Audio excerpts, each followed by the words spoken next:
Chapter 37 Dharma of a Brahman. Sri Guru explained the customs that a Brahman should follow. He said, "You should keep the house clean. Then the prayer room should be kept clean and decorated with rangoli. Meditate in silence and worship God. Wooden and stone idols may be worshipped, as they are forms and abodes of God. Sit on good, clean seat and do pranayama. Worship God with flowers and with faith. Worship Vishnu Tulsi as he loves Tulsi. Worship Shiva with Belapatra. Ganpati loves Durva. In afternoon, feed the guests and visitors. Lotus leaf and banana leaf are good for eating. You must not eat in lead or copper plates. Bronze plates are best for eating.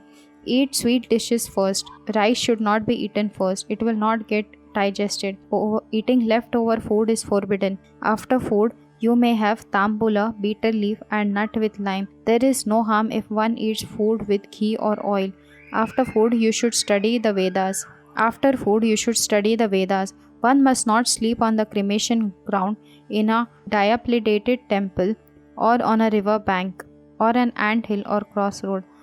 Parashara rishis had laid down these customs and dharma. There is no difficulty for him who practices these customs as directed by the scriptures. He is revered even by the gods. Kamadhenu will come to his house. Lakshmi will live in his house forever. Such a person will become a Brahmadnyani. The Brahman was happy to receive this guidance on dharma and said, "O ocean of mercy, you have taken this incarnation to redeem devotees. You are like a lamp of knowledge and you have removed the darkness." Saying so, bowed at Sri Guru's lotus feet and Sri Guru blessed him. This is the story of Guru Charitra. Whoever listens to it will gain great knowledge. It is the source of light for the ignorant.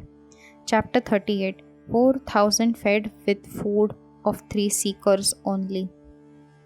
Someone did Samaradhana on every day and Sri Guru was invited with his disciples. Once a poor Brahman named Bhaskar of Kashyap Gotra came there. He also wished to do Samaradhana and offer alms to Sri Guru. But due to poverty, he was very anxious as to how this could be achieved. He gathered some flour and rice, which he kept in the matha. Other Brahmins ridiculed him, saying, "How can you do Samaradhana? Out of whatever rice you have, you cannot give even one particular to each Brahman." Seeing his devotion, Sri Guru asked Bhaskara one day to do Samaradhana. He was glad and even encouraged by Sri Guru's words. He brought ghee, vegetables and prepared food after bath. All Brahmins thought that they would have to dine at their homes and have ordinary meals that day. Sri Guru asked Bhaskara to invite all Brahmins for Samaradhana. Bhaskara said that Brahmins played joke with him, so it would be better if a disciple was sent. As instructed, the disciple invited Brahmanas to come to Mutt for Samaradhana. Sri Guru asked Bhaskara to bring food prepared by him and cover it with Sri Guru's cloth. When this was done, Sri Guru sprinkled holy water from his bowl on the food and said, without removing the covering cloth, "Take out the articles in other pots and serve them to the Brahmins." Brahmins sat for the dinner. Food was served to thousands, and yet much food was in balance. After the Brahmins had taken food, they were requested to send their wives and children for dinner. After them, all others in Gangapur were invited for dinner with their families. Sri Guru asked Bhaskar to dine. After his dinner, it was found that all the food originally prepared was still in balance. Sri Guru asked Bhaskar to throw the food in the river so that the creatures in the water would be satisfied. This was a great miracle. Food sufficient only for 3 persons was provided to 4,000 persons. Several such incidences have occurred in the life of Sri Guru. Shri Ganeshaya Namaha. Sri Guru Charitra, Chapter 39 60-year-old woman begets children. There lived one Shaunak Gotri, Apasthamba Brahman named Somanatha. His wife Ganga was devoted wife, pious by nature. She was 60 years old but had no children. She used to come to Sri Guru and bow to him devotedly every day. Sri Guru, being pleased, one day asked her, Why are you worshipping me daily? What do you desire? God will fulfill all your desires. Shri said, without a son, the home is like a forest. Please give me a boon so that I will have a son at least in my next life. Shri Guru smiled and said, service to the Ashwatha tree will not be futile. There is an Ashwatha tree at the Bhimarjuna Sangama. I am present there after the bath in the river. Therefore, worship the Ashwatha devotedly. The greatness of Ashwatha is narrated in the Puranas. Brahmadev is at its root, Vishnu in the middle portion, and Rudra on the top. And the Agni god lies in the interior of this tree. In months of Ashada, Paush, Chaitra, when Guru and Shukra are not set, when the moon is favorable on an auspicious day, observe fast and start worshipping the Ashwatha. Do not touch the tree on Sunday, Sankranti, and in evening. The floor at the root should be smeared by cow dung and have rangoli designs. Worship the Ashwatha, thinking it as Trimurti with 16 upcharas, then saying Purush Sukta and observing Maun and taking rounds of the tree. Observing silence and taking rounds of the tree. 2 lakh rounds destroy the sin of Brahma Hatya. Ashwatha gives 4 Purusharthas. The desire of a son is also fulfilled by him. Recitation of Mrityunjaya sitting at the Ashwatha on Saturday avoids accidental death and gives long life. One gets credit of feeding several Brahman if one Brahman is fed under its tree. If Ashwatha tree is grown, 42 generations are liberated. But if one's Ashwatha tree is cut, a great sin is performed. Home performed under the tree gives credit of a great sacrifice.